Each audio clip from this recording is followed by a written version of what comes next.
obrigada. Bom dia. Obrigada pela atenção. Vocês vão passando por aí, né? Bom, então eu estou aqui a convite, né, do Instituto Chico Mendes para falar um pouco para vocês do nosso trabalho, do que a gente tem aprendido sobre mudança do clima e especialmente adaptação à mudança do clima no setor empresarial, no trabalho com empresas no Brasil. Eu, como já foi apresentado, eu sou uma gestora do Centro de Estudos em Sustentabilidade da FGV, que é o GVSES. Dentro do GVSES a gente tem diversos projetos na área de mudança do clima e com vários atores, desde governo federal até governos subnacionais e também empresas. Então eu venho atuando mais com esse grupo que é o setor empresarial.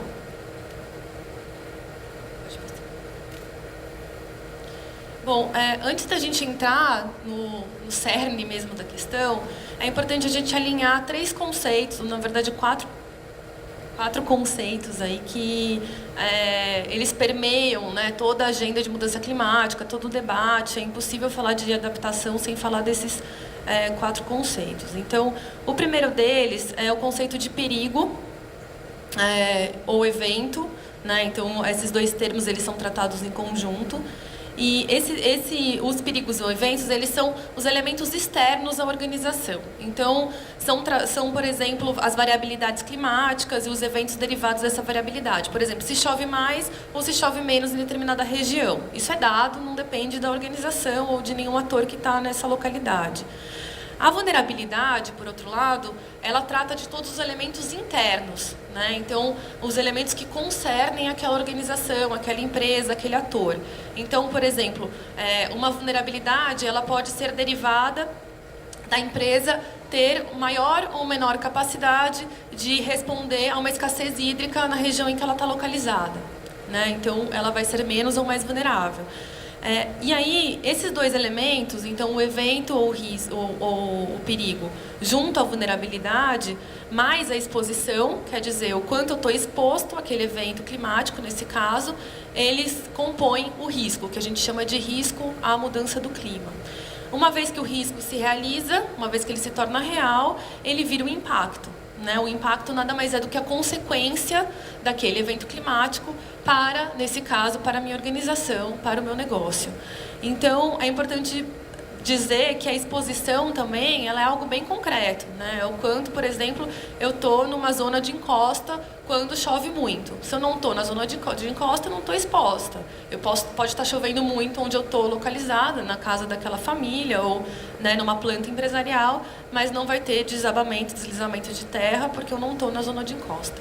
Então, tudo isso junto é um sisteminha, né, bem simples, mas que compõe o que a gente chama de impacto à mudança do clima, da mudança do clima. Pode passar. Não está funcionando a apresentação? Bom, a relevância da agenda da adaptação no Brasil, né? Então, eu vou falar um pouco mais de contexto agora disso no Brasil e depois a gente entra também nas empresas, a gente recorta para o setor empresarial.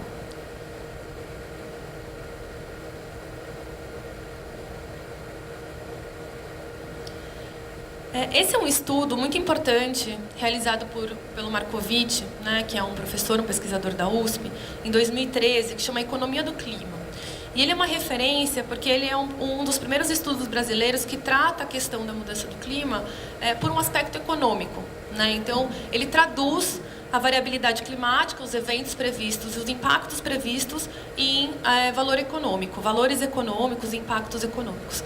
Esse mapa, ele é uma síntese bem geral, né, desse estudo, e ele mostra, pelas grandes regiões do Brasil, o que deve acontecer nos próximos anos. Aí a perspectiva é 2020, então é um recorte até curto. Quando a gente fala de mudança do clima, a gente está falando pelo menos até 2040, 2050, hoje em dia. Mas esse estudo ele olha até 2020 e ele mostra ali de forma, né, no infográfico, o que vai acontecer em linhas gerais. É importante dizer que o Brasil, por ser um país muito grande, como todos sabem, é difícil a gente falar, em geral, para o país o que significa a mudança do clima, porque os impactos eles se dão em nível local, sempre, né? Então, quando a gente quer se planejar para o que vai acontecer, é fundamental que a gente tenha acesso a informações em escala, microescala, né? Que hoje é um desafio que a gente tem no Brasil. Por exemplo, a gente ter o INPE gerando essas informações e gerando esses cenários em recortes ali de 20 por 20 quilômetros quadrados, né? Essa é a extensão, mais ou menos, que a gente fala quando a gente quer fazer um planejamento de fato estruturado, assertivo, em relação às mudanças do clima. Mas, para ter uma visão geral, faz sentido a gente ter estudos como esse.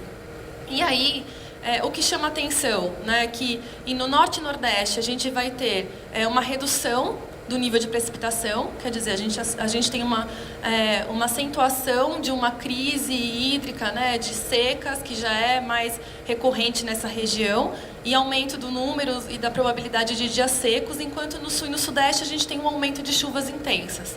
Então, de precipitação intensa, de dias em que chovem muito em um período específico, então aumentando muito o risco de enchentes. Esses são dois exemplos de coisas que vão acontecer, né? Então, isso, a chance é muito grande, tem algum risco aí de alguma incerteza, mas todos os cenários estão apontando para isso.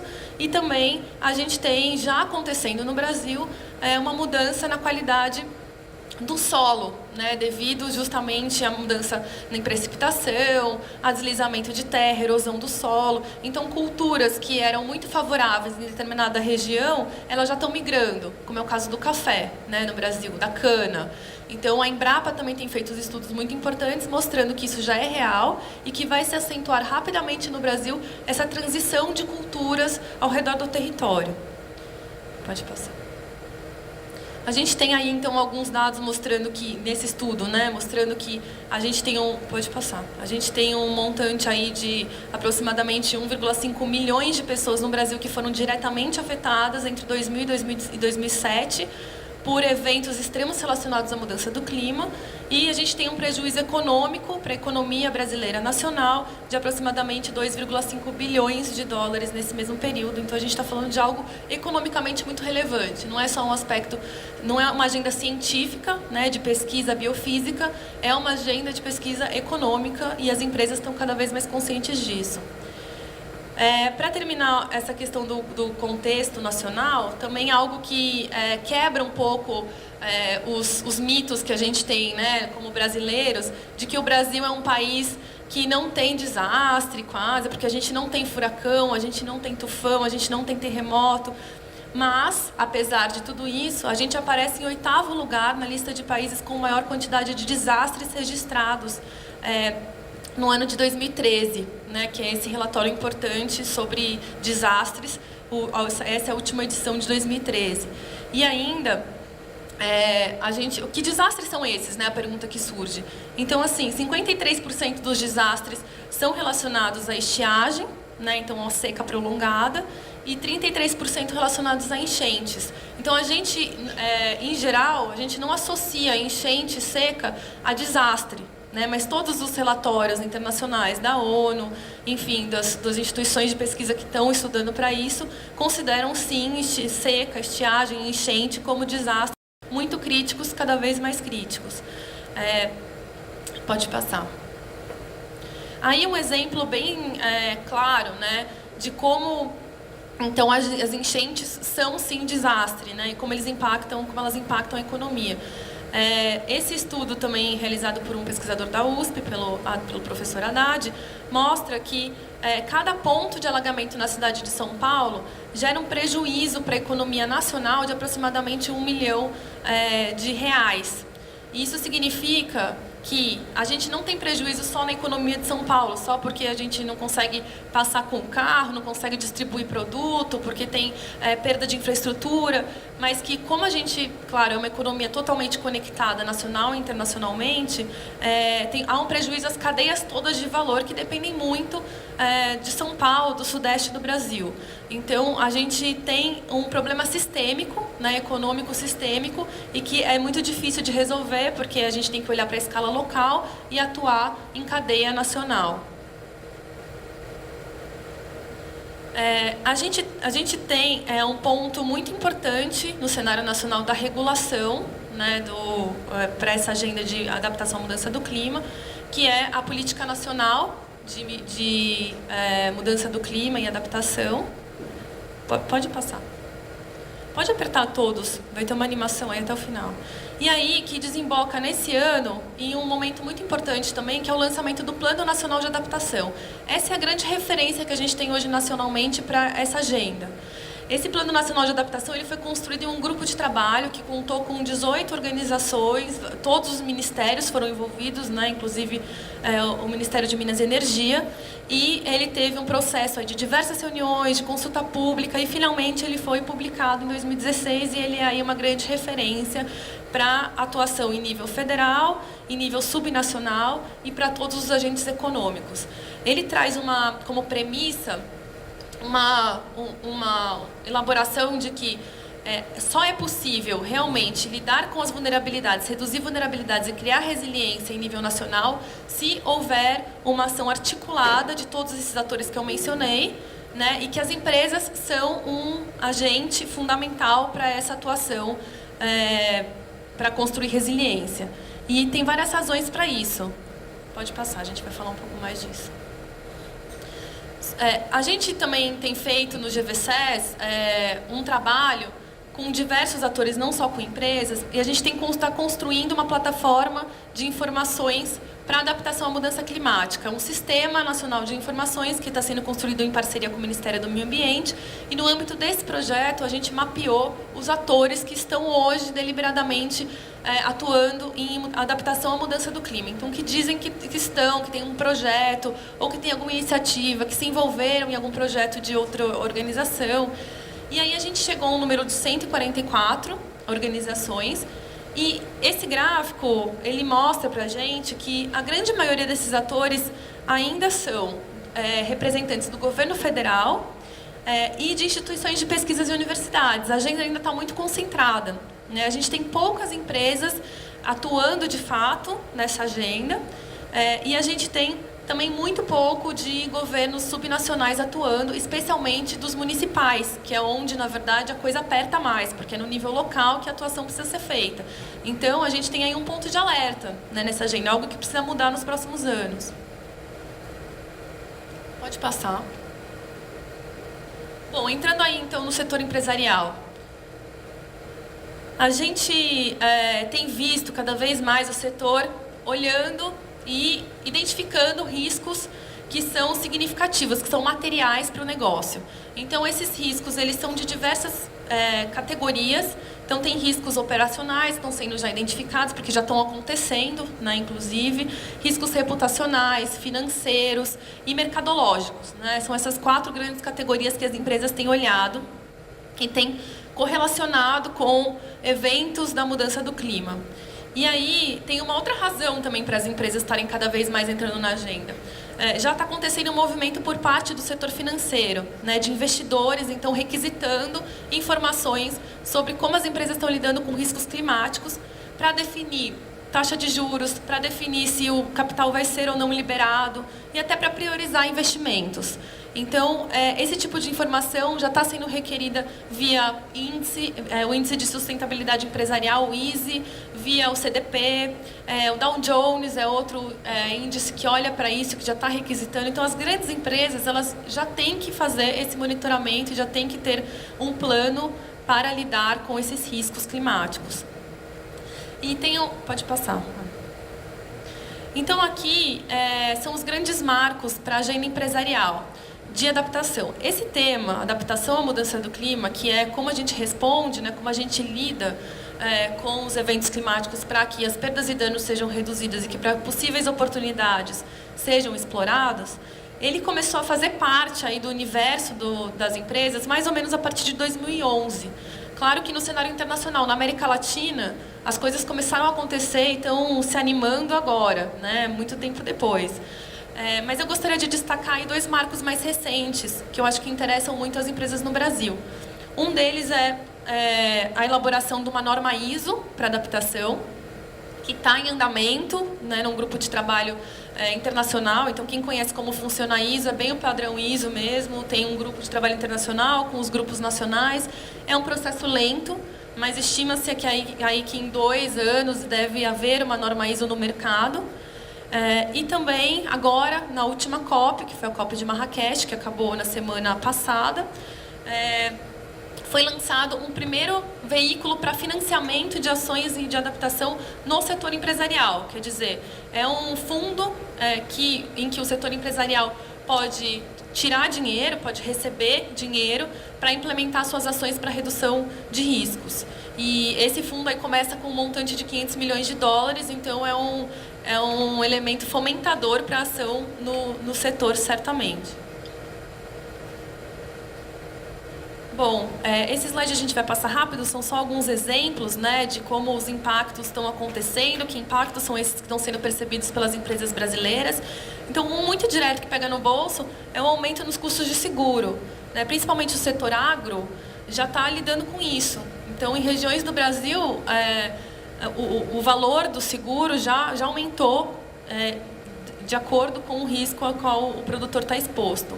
Então, escassez hídrica é outro que todo mundo aqui já ouve falar o tempo todo, agora sumiu um pouco dos jornais, mas é um risco que continua presente. E as empresas que são de setores altamente dependentes de recursos hídricos, elas continuam olhando para isso, elas entendem que é uma questão sistêmica, que não foi algo pontual que aconteceu e acabou.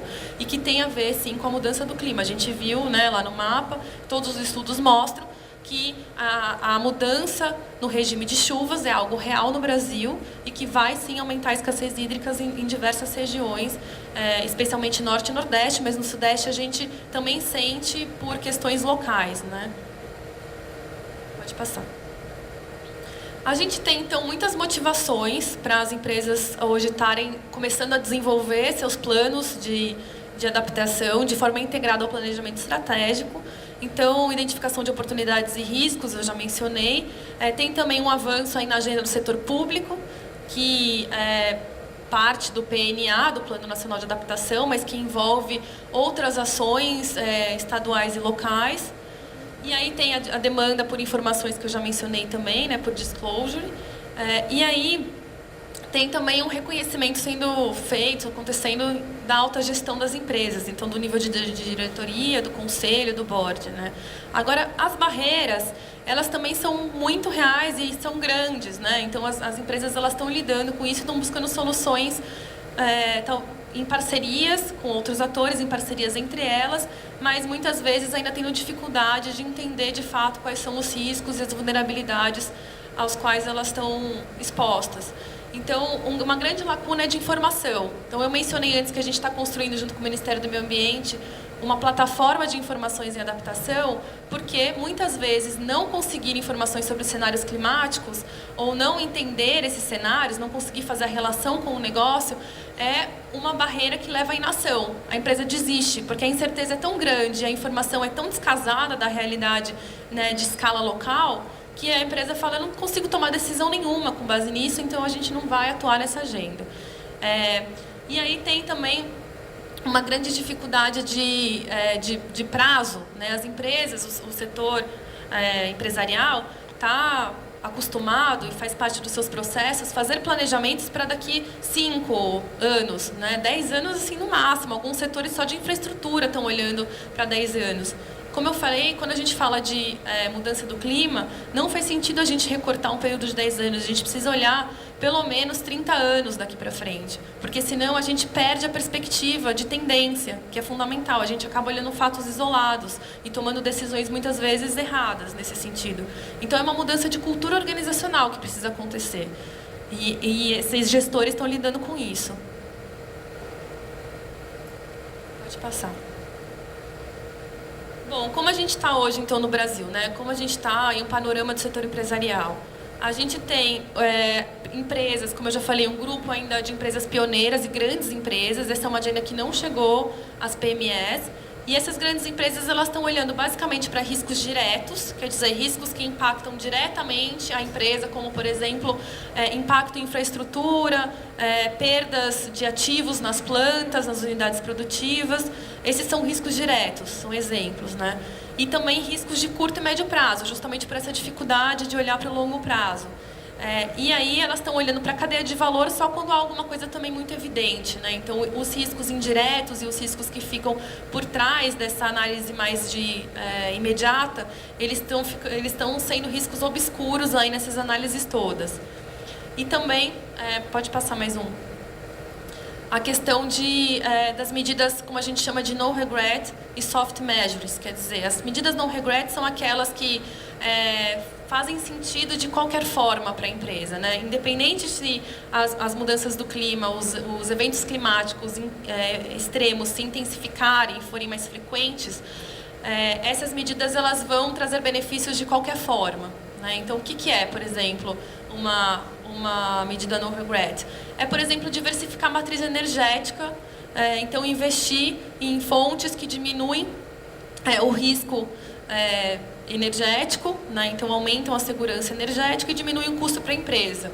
Então a gente tem grandes empresas, né, que são energointensivas, investindo, por exemplo, em produção de energia solar na planta, então em geração distribuída, a gente viu aqui um pouco como isso é possível, e isso vai trazer benefício de qualquer forma, né? A gente tem, por exemplo, outras medidas como aproximação à comunidade, fortalecimento de ecossistemas que estão ali no entorno da empresa, principalmente no setor agro, que fazem também sentido de qualquer forma. E as soft measures são investimentos que não são investimentos em infraestrutura, né? São investimentos como, por exemplo, capacitação ou conscientização da cadeia de valor.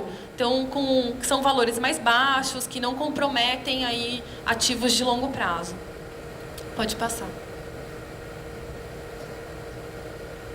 Bom, falando um pouco mais do setor de energia, né? Então, o que a mudança do clima significa para esse setor no Brasil? No Plano Nacional de Adaptação, são delimitados e trabalhados 11 temas/setores, que foram definidos como prioritários por serem os setores mais impactados, potencialmente mais impactados, ou que têm maior também potencial de contribuir aí para a agenda em nível nacional. Um deles é o setor de infraestrutura e energia está aí dentro. Então, dentro de infraestrutura, a gente tem mobilidade urbana, transportes e energia elétrica, né? Então, são 3 subsetores dentro de infraestrutura. Pode passar. Então, por que esse setor ele tem aí um grande desafio frente aí aos cenários de mudança do clima para o Brasil, né? De mudança do clima global e os cenários para o Brasil? Porque é um setor que depende muito do oposto do que a gente falou anterior, né? Que são as hard measures, que são medidas ou investimentos de alta magnitude com imobilização de ativo aí no longo prazo por muitos anos. Então isso significa que o investimento feito hoje ele vai durar, né, a gente sabe, por muitos anos aí para frente, e caso ele não considere, essa decisão de investimento não considere os cenários climáticos, pode ser que ele seja um recurso jogado fora ou pouco efetivo, né? Então, a gente investir, por exemplo, em pequenas centrais hidrelétricas, em áreas onde o fluxo, a vazão dos corpos hídricos vai reduzir muito pela mudança do regime de precipitação, pode ser um investimento simplesmente errado, né, jogado fora. Assim como investimento em biomassa em regiões onde a cultura provavelmente vai diminuir muito, vai cair, e a gente vai ter um custo aí de transporte da matéria-prima muito alto que pode inviabilizar essas centrais de geração de energia, essas plantas. Então, incluir critérios, indicadores e diretrizes no processo de planejamento energético do Brasil hoje é fundamental. Além de todas as análises econômicas que são feitas, sociais e até ambientais, é fundamental que cenários climáticos sejam trazidos aí para o debate, para a decisão final. Nesse sentido, o Plano Nacional de Adaptação ele aponta aí alguns riscos e oportunidades que são trazidos, né, para o setor. Então, como, por exemplo, a interrupção, né, na geração de energias hidroelétricas, é o mais direto, é o que a gente pensa imediatamente, principalmente na região norte e nordeste, mas a gente tem também interrupção na distribuição de energia, a gente já viu acontecendo muitas vezes, né, em São Paulo isso acontece direto, e não é à toa que empresas de energia já estão investindo em sistemas tecnológicos de alta geração de ponta para monitorar em tempo real tempestades e principalmente incidência de raios hoje e posicionar, né, suas equipes de atendimento próximo dos locais onde tem maior risco, por exemplo, de cair raios. Então, tem projetos aí sendo feitos já há algum tempo de empresas grandes de energia nessa área. A gente tem também dificuldade de atender a demanda, porque com uma previsão de aumento de temperatura no território como um todo, a gente viu lá naquele mapinha do estudo do Markovitch, que essa é uma realidade para o Brasil como um todo, a demanda por energia deve aumentar, né, por maior demanda ou maior uso de ares condicionados, de ventiladores e tal. Aumentando a demanda também a gente tem aí maior risco energético. Enfim, a gente tem uma gama aí de oportunidades relacionadas a serviços, né, a estudos que hoje formam lacunas no conhecimento sobre os impactos e potencialidades do setor. Então, aí as oportunidades estão mais no sentido de coisas para serem feitas e para serem oferecidas aí para o mercado. A gente tem aí as diretrizes, né, que por fim são trazidas de forma bem resumida no Plano Nacional de Adaptação para o setor. Basicamente, maior envolvimento das instituições do setor na agenda.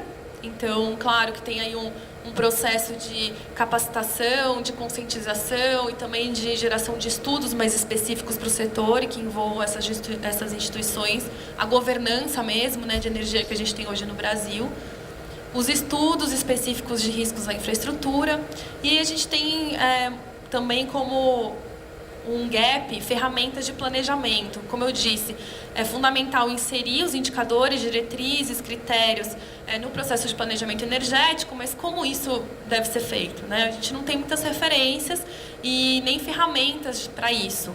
Então, esse é um próximo passo também importante. Falando em planejamento, a gente, no GVSES, tem uma experiência aí sendo acumulada nos últimos anos de trabalhar justamente o planejamento empresarial para adaptação. E por que o planejamento é importante, né? Porque todas as medidas de adaptação, ou os investimentos que são necessários, eles precisam ser feitos de forma sistêmica e coerente. Isso quer dizer que não só com a visão de longo prazo que eu já mencionei, mas num contexto de o que isso significa, o que tal medida significa para outras agendas da organização, como, por exemplo, a agenda de emissões de gases de efeito estufa. É muito comum que a gente veja medidas sendo tomadas para reduzir vulnerabilidade a um determinado evento climático, mas que, por outro lado, emitem muito mais nos próximos anos, então vira um ciclo vicioso aí, né? A gente não pode aumentar o problema de aquecimento global com uma razão aí de reduzir vulnerabilidade. Um exemplo, por exemplo, é a gente diversificar ou fortalecer a segurança energética a partir de térmicas a carvão, né? Num curto prazo isso pode fazer sentido, porque vai diminuir a dependência, o risco de uma quebra aí, né, de geração. Mas, por outro lado, a gente, no curto prazo, já nos próximos anos, a gente vai estar aumentando as emissões de gás de efeito estufa na atmosfera. Então, esse é o tipo de medida que a gente fala que é a má adaptação, né? E isso também é muito comum, é um risco grande nos negócios. Então, é muito importante também fortalecer parcerias nessa agenda, porque as medidas não podem ser feitas, a maior parte delas, só por uma empresa, de forma isolada.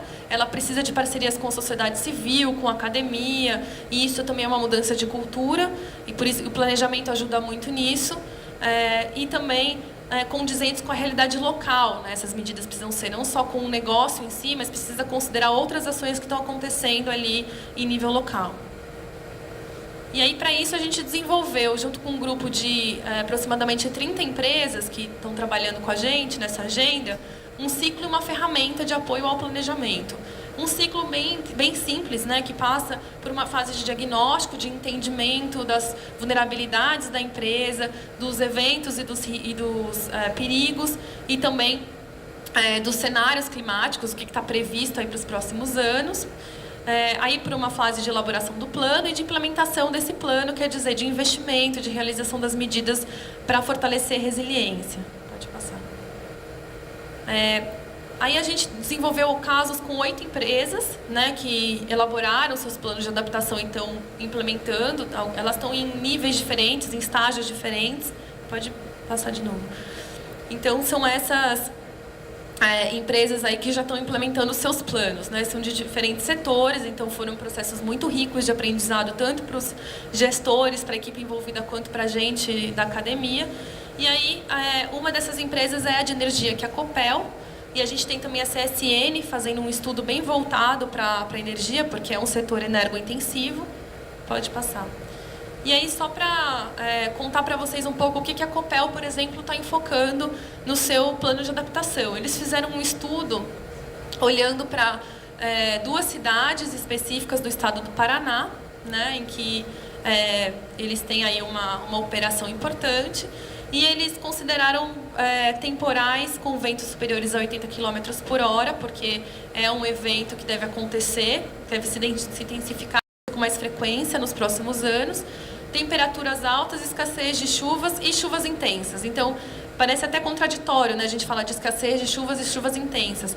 Mas as duas coisas, elas podem andar juntas, e muitas vezes no Brasil têm andado juntas, porque a gente tem uma redução do nível médio de precipitação no ano ou no mês, e ao mesmo tempo a gente tem picos em que há chuvas torrenciais que causam um estrago enorme, especialmente para o setor energético. Quando a gente está falando de transmissão, né, isso é um caos. Então, foi isso que a Copel olhou. E por que ela olhou temperaturas altas, né? Porque as temperaturas altas, elas têm aí um potencial de danificar equipamentos, né, que é importante aí para o setor. E também, quando a gente fala de pragas e doenças, que é um desdobramento quase que direto de aumento de temperatura, para a empresa é super relevante, porque tem os funcionários, por exemplo, né? Então, os funcionários doentes, menos tempo de trabalho. Isso para todos os setores, não só para a energia. Mas a gente tem aí também uma preocupação em relação a equipamentos que faz sentido para eles. E eles estão fazendo esse estudo e identificaram que, se nada for feito, né, nos próximos anos, especialmente nessas duas cidades, há uma projeção de perda muito relevante para o negócio, que fez com que eles definissem medidas que vão ser implementadas, inclusive com hard measures, né, com investimento, por exemplo, em mudança de equipamento, adotando tecnologias de ponta que já estão preparadas para lidar com essas temperaturas mais altas, e também um sistema de monitoramento em tempo real desses eventos de chuvas intensas e de incidências de raios nas regiões que estão mais predispostas a sofrer quebras, a sofrer interrupções aí na transmissão energética. Bom, por fim, para terminar, né, esses oito projetos que a gente vem empreendendo com essas empresas, eles mostram que são muitas as razões e as motivações, os argumentos disponíveis para convencer a alta direção das empresas e os investidores a trabalharem, né, uma agenda de adaptação, mas que os desafios eles ainda são muito relevantes no Brasil, né, que eles precisam ser resolvidos aí nos próximos anos. Então, a gente tem, como eu já falei, os acessos às projeções climáticas, que é uma questão aí crucial desse processo. E o desenvolvimento dos planos de adaptação ele precisa ser uma prática disseminada, não só nessas poucas empresas de alguns setores que estão mais diretamente vulneráveis, né, expostos aos eventos climáticos, mas também as pequenas e médias empresas das cadeias das grandes. É um próximo passo. E os casos serem disseminados, publicados, surgirem outros casos também é algo que o setor empresarial pede para acontecer, né? Então eles dizem, eu gostaria muito de ter um caso para aprender como outras empresas do meu setor estão fazendo. Isso a gente não tem no Brasil, né? A gente tem muitas referências do Reino Unido, da França, até dos Estados Unidos acontecendo, especialmente no setor energético, mas no Brasil a gente tem essa carência por casos, por boas práticas, para inspirarem, para mostrarem o caminho. Pode passar. Então, era isso. Obrigada.